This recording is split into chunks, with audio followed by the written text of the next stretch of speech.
Hey, what's up, everybody? Locked On Badgers here. We're going to talk about the Badgers doing something unprecedented in their defensive backfield. All that and more on today's Locked On Badgers.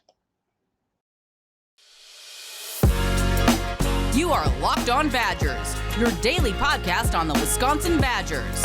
Part of the Locked On Podcast Network, your team every day. Hey, what's going on, fam? Welcome to Locked On Badgers, your first listen every day for everything going on with the Wisconsin Badgers college basketball, college football team. I am your host, Ryan Herrings. Let's throw that name up there if I've got it. There, you should see it on if you're watching on YouTube. Guys, thank you so much for listening, for making this your first stop, or for tuning in for some Badger news and notes. And there's been a lot of stuff happening, so I'm excited to get out here and talk about some of it.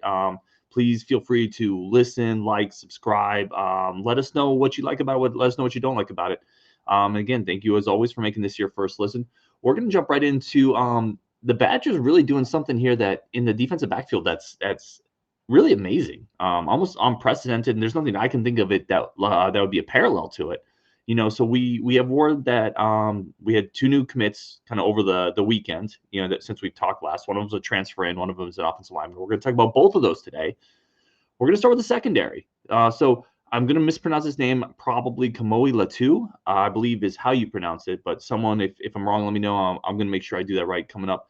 But Kamo'i Latu transferred into Wisconsin out of Utah. He was a redshirt freshman last year for the Utes, played in 13 games. He's coming in. He's a safety. And we've talked about it, guys. The safety depth on this team is not very good. It wasn't very good before Travion Blaylock got hurt, right? And now he's hurt. But it wasn't very good before that. We talked about it before Travion Blaylock got hurt, and there were issues there. There's just not enough people. There's too many young players. It's an issue. And now you've brought someone in to bolster that. I want to talk about Latu a little bit, but I also want to talk about kind of what the Badgers did with the entire secondary this offseason. Think about what they've done here. They brought in 4 transfers into the secondary alone. I mean, there's a chance next year. I don't think it's going to happen. Excuse me, because I think Alexander Smith is going to be one of the starting cornerbacks, and he's been on the team. He's a fifth-year guy. But there's not an insane chance that next year's defense breaks the huddle game one and every starter is a transfer.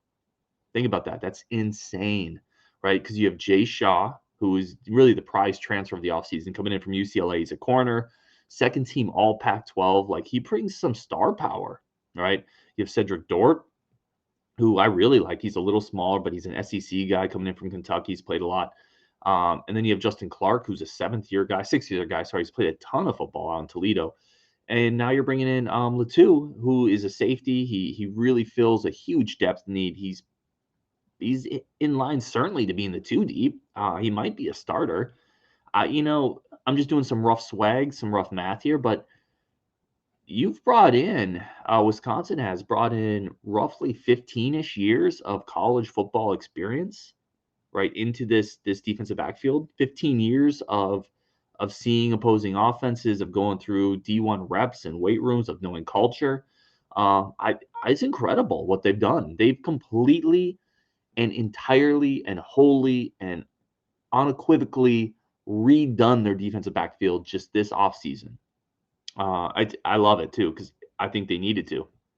I think with the guys leaving, we talked about it. The cupboards were getting taken apart pretty quickly here with all the guys leaving, all the fourth and fifth year guys that had left at the safety spot, at the cornerback spot. You're talking about Nelson, Wilder, Caesar Williams, Faion Hicks. Like, there's a lot of talent. Dean Ingram moving over to receiver, and they just basically restocked everything. We lost 4 starting guys. We're going to put 4 starting guys back in there. What an offseason, guys. This is how the transfer portal should be used at Wisconsin. This is surgical. This is tactical. This is the coaching staff being quick to react to things happening. I know at times, and we've talked about it on this show even at times, I know at times the Badgers coaching staff gets a little credit, deserved and undeserved, in my opinion. I think at times it is deserved, but they get a little get a little flack for being a little slow to react, maybe a little unprepared. I don't know how you can look at this defensive backfield transformation and say that's true, because they have reacted, they have prepared, they've pounced, and it's just a remarkable transformation for what could have been a weakness on the team, and now I think it's a strength. I think the defensive secondary is a strength. These guys can play. Jay Shaw was a second team All Big Ten or All Pac-12 player at corner for UCLA. That dude can ball. Dort can ball. Justin Clark can ball. And let's get into Latu a little bit. So Latu was a 3-star recruit in 2020 when he committed to Utah. This guy had offers from Nebraska, Colorado, USC, Washington State. It's a really strong offer list. Biggish kid, not Scott Nelson frame, but 6 foot, 190 pounds. Played in 13 games last year. Was all freshman team 1 week. Physical, looks like he tackles well. We're gonna get more into Latu and into James Durand, the offensive line commit, in a later show this week. We're really going to dive into the film and break down their games and how they're going to impact the Badgers. This is more of a, we landed these guys, let's get the information out to start the discussion type of a show. And primarily, I really wanted to talk about the secondary as a whole. I just think it's remarkable. I thought it was remarkable bringing in 3 transfers, right? When we brought in the 3 guys we had, and then to augment it with a 4th. Kudos. Yeah, kudos to the staff. Now, you also have to consider everything with roster building is a compliment and almost like a knock, right? So you got to give credit to the staff for bringing in 4 guys this offseason, but we were also in the position where we needed 4 guys. And some of that is due to the fact that we got a lot of young guys on the roster, but some of that is due to, quite frankly, probably some of the first and second year cornerbacks not being quite ready to play yet, whether that's a recruiting thing, a developmental thing.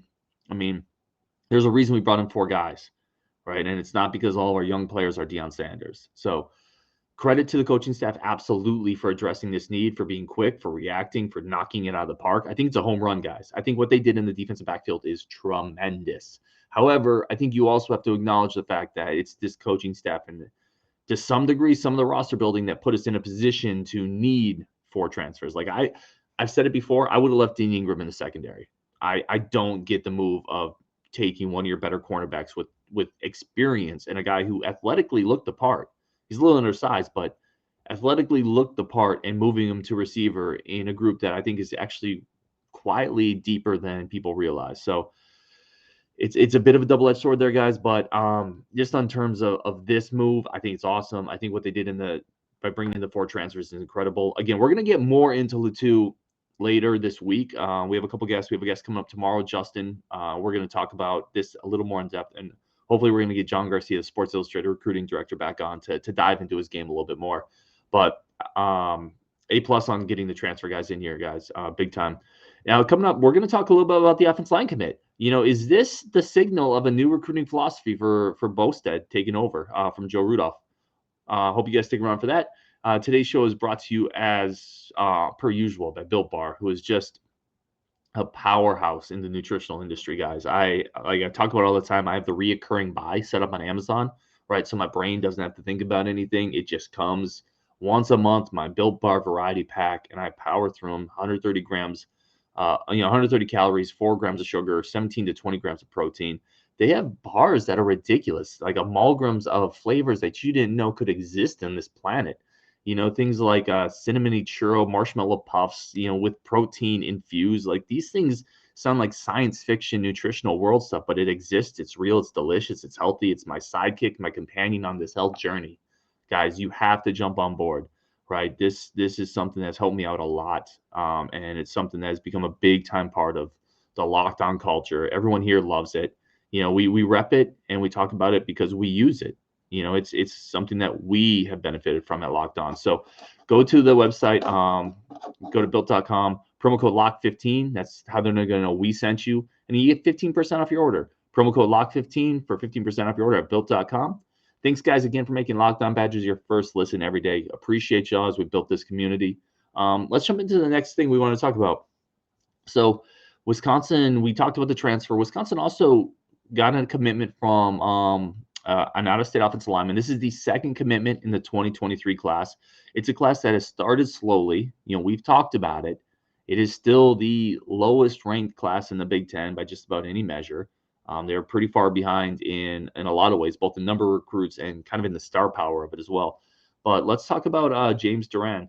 James Durand coming from Chandler, Arizona, which, if you remember, if that rings the bell in your head, same high school as Garrett ran. So kind of dipping back into that. Well, it's a good school. Arizona's a good football state. Sneakily enough, guys, it doesn't get a lot of credit, but Arizona's kind of similar in some ways to Wisconsin in that there's more talent here than people realize, right? A lot of good schools, a lot of good programs. They're always turning out a couple big time prospects every single year. Tristan Monday, the defensive end Wisconsin grabbed in last year's cycle, Arizona kid. Garrett Rand, we talked about, Arizona kid, right? So there's talent there. It's nice to dip into that state because the in-state schools, Arizona State, aren't, that Wisconsin, you can pull from those guys. So let's talk a little bit more about Durand. 6'4", 280-pound kid.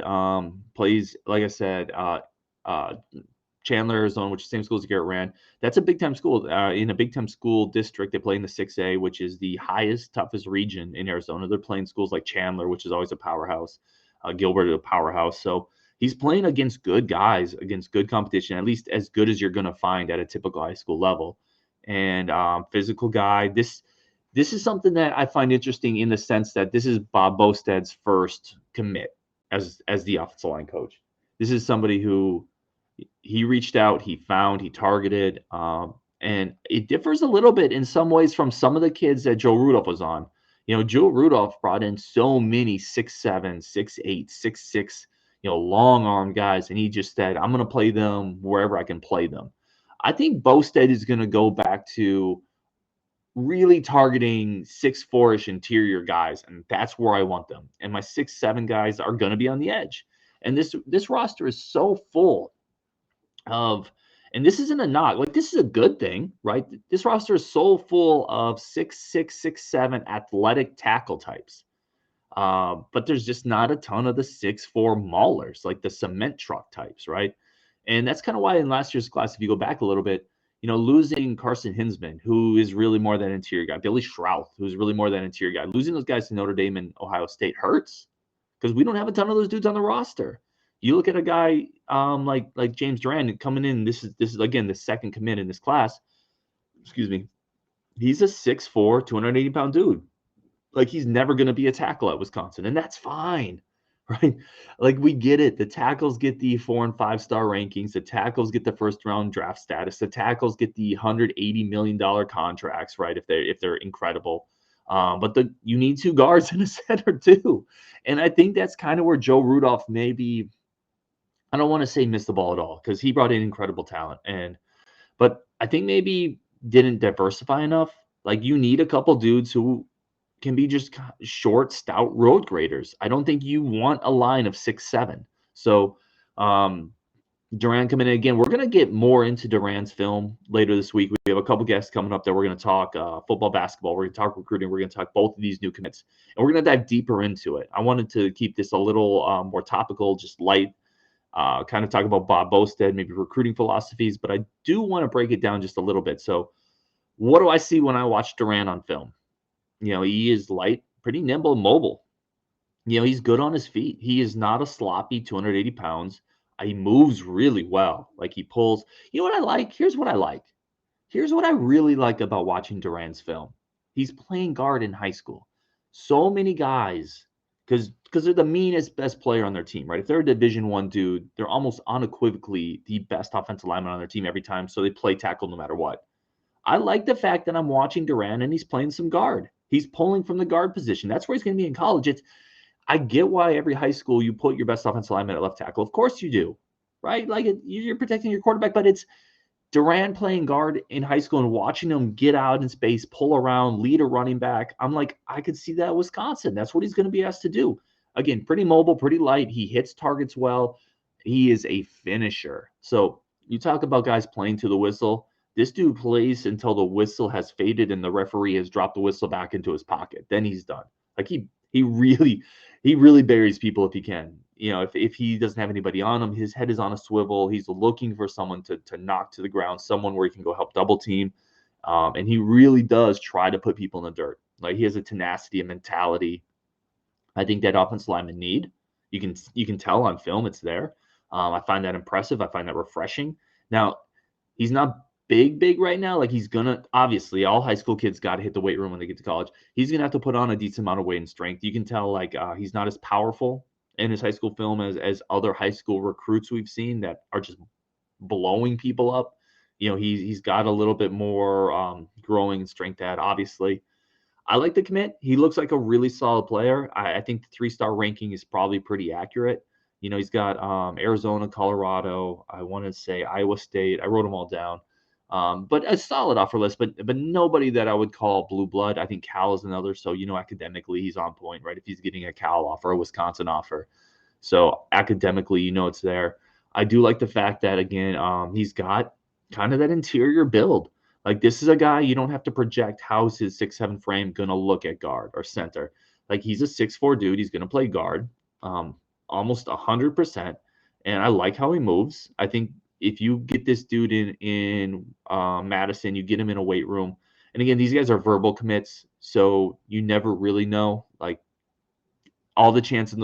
I mean, he sounds solid, right? It's an offensive lineman coming to an offensive line school, but you never know. But verbal commit. I like the fact that he has an older brother that's an offensive lineman that went to Yale. His older brother, actually, I went back and looked at a newspaper article. His older brother really raved about him. Said, my brother's one of the hardest workers, is a quote. My brother's one of the hardest workers, most loyal and dedicated people I know. He wants to be great, and that drives him. If there's something that he wants, good luck keeping him from getting it. One of the things in that quote that I really find interesting is he says, my brother's one of the most loyal and dedicated people. What does that tell you? It tells you the culture, locker room. Those things really matter at Wisconsin. They matter at Wisconsin more than a lot of other schools. So adding in somebody, and this is obviously just his brother's take on him. We don't know. Sounds like a good kid. Obviously hits the academic check marks. Otherwise, you're not getting an offer from Cal. And I think the film is pretty strong. So good pickup. I like it. I love that we're starting to kick some tires on the recruiting momentum in 2023. We need to, quite frankly. We're behind the bell curve there. But yeah, good recruit. I like it. We're going to get more, as I said, coming up this week.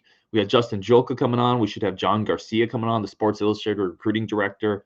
So we're going to get more into both of these guys. We're going to dive into the film a little bit more, talk about how they actually fit, how they impact the team. So all that coming up this week, guys. Continue listening. We really appreciate it. Coming up next in our final segment, we really want to talk about. We've talked about how this class has gone off to a slow start, but what are the bare minimums in the 2023 class? What do we have to do? What does Wisconsin have to do to at least have a successful 2023 recruiting class?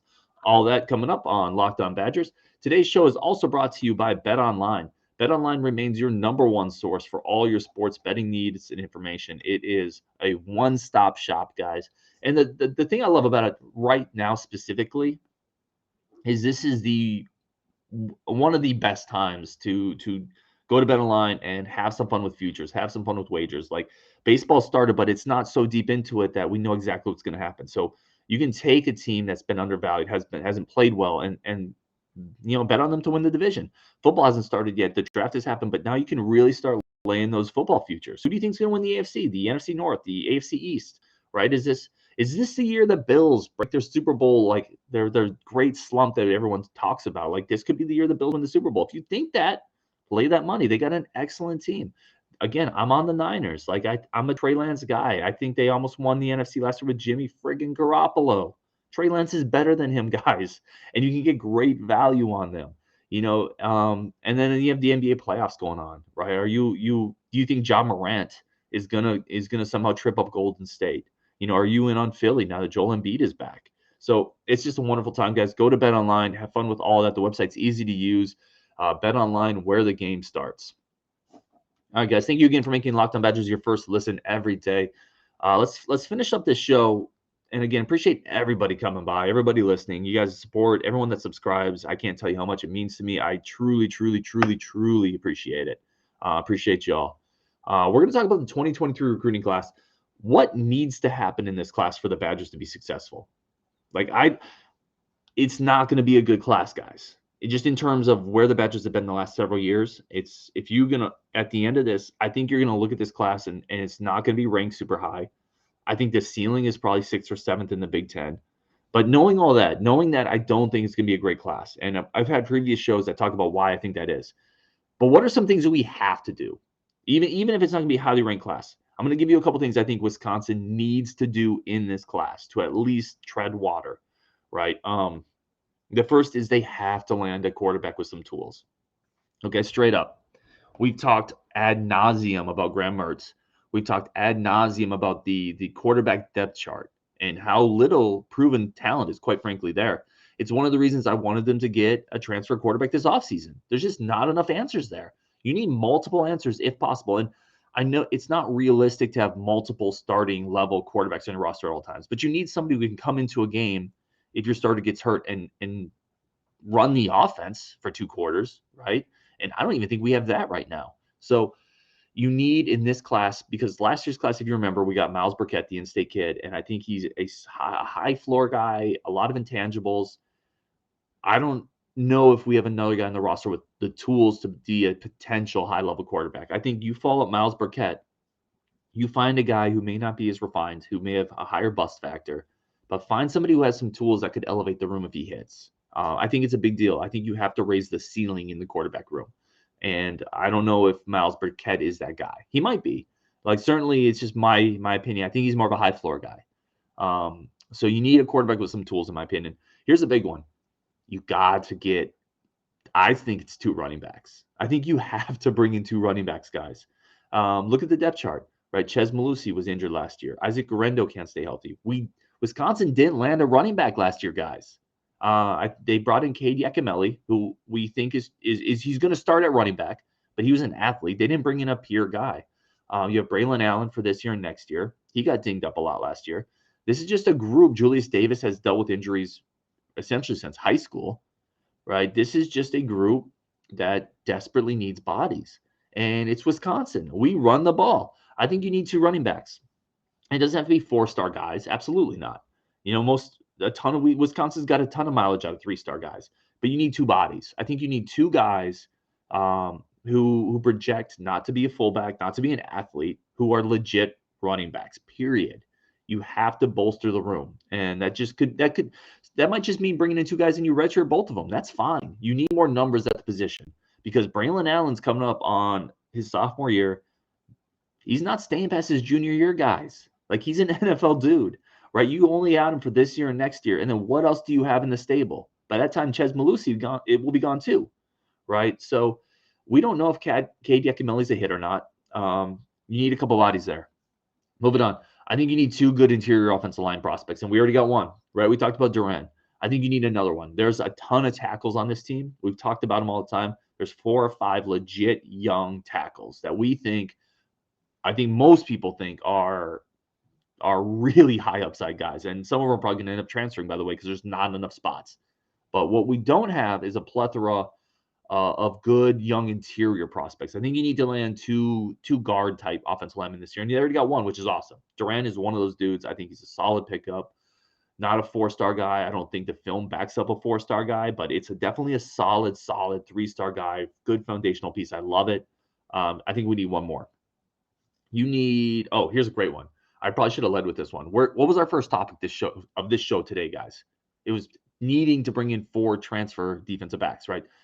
I think you got to land a safety and a quarterback this cycle that have upside. I think you need to land 2 or 3 defensive backs, but I think you need to land a couple high upside defensive backs this cycle because that position, it just doesn't have enough talent in it right now. It's part of the reason why we brought in 4 transfers. The safety position is light, and the cornerback position needs a couple more bodies. So I think you need 3 to 4-ish defensive backs in this class, but you need 2 dudes who have upside, and it's hard. It's hard at Wisconsin to get those dudes, right? But when I say upside, I don't mean a 4-star guy because realistically, you're not going to recruit that at Wisconsin. I'm saying a guy like Al Ashford from 2 cycles ago, who was a 6-foot guy. They found him. He's like a 4.4 dude. You need some guys with upside in the defensive secondary. And it means you're going to miss on a couple, but you have to have a couple guys that can raise we talk about raise the ceiling of a group. I think that's the spot where we need to raise the ceiling. Last thing I think that is a major priority in this class. I think you need a space-eating, huge defensive tackle in the middle. And he's the Keanu Benton replacement, which is, in my opinion, the Keanu Benton replacement is not on the roster right now. We have guys on the roster who can play in the middle, right? But we don't have a dude that's a 330-pound just hoss. That guy just isn't on the roster. And you don't need that guy all the time, right? Wisconsin in general college football, you're going to play teams that just pass Purdue, Northwestern. It's just slinging around everywhere, Ohio State. But you're also going to play Iowa in the Big Ten. You're going to play Minnesota. You're going to play Michigan, right? It's one of the positions when you need a big, because Wisconsin obviously plays a 3-4. When you need a big defensive tackle, you need them, right? Otherwise, Iowa's going to run over you. Minnesota's going to run over you. Michigan's going to run over you. Michigan State's going to run over you, right? What Benton has done in the last 4 years as a Badger, the last 3 years coming back for his 4th year, is incredible. You're not going to find another Keanu Benton, guys. That's not what I'm saying. I'm saying you need another space eater. You need another 330-pound guy who can come in on first down. He can eat up a double team and not get moved off the line of scrimmage and free up the linebackers. So, the running back gets 2 yards and then suddenly it's 2nd and 8. It becomes a passing-ish situation. And that's really that role of that big nose tackle. I think you need one in this class desperately. You get him in this class, and then he's still not going to be quite ready. Getting one last year would have been even better. They got Curtis Neal, who I think is really good, but I don't think he's a Benton type either. But I think you need one in this class. So if you go through this class at the end of it, again, I don't think it's going to be exceptionally highly ranked. I think we're behind the bell curve. But if you get a toolsy quarterback, a couple bodies at running back, you need to get 2 interior offensive linemen. We already got one.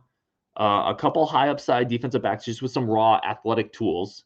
And then you need the nose, the nose tackle, the big guy in the middle. I think if you can hit on most of those wickets, even though the class won't be highly, highly ranked, I think you could still get a lot of mileage out of it. It could be a solid class that just kind of helps you tread water. And I think next year's class is going to be better, guys. I think the recruiting department's in place. The in-state class will be better. So this needs to transition from we're going to be a top 3, top 4 Big Ten class this year, because it's not going to happen, guys, to this is a class that'll help build some foundational pieces for our roster. And hopefully we hit on some undervalued guys. So there you go, guys. Appreciate everyone listening as always. Please, thank you for making Locked On Badgers your first listen every day. Please continue listening to us this upcoming week. Like I said, we got a lot coming up. We're going to get deeper into both the commitments. John Garcia, recruiting director from Sports Illustrated, should be back on this week. We're going to get Justin Jokla on. I think I have another show coming up with the Locked On Gophers guy. We're going to have some Badger, Wisconsin, Minnesota Gopher type crosstalk, which is going to be interesting to say the least. So thank you guys again so much for listening. Like the show, listen, subscribe if you like it, leave some feedback. It really does help the show, and we'll talk to you later.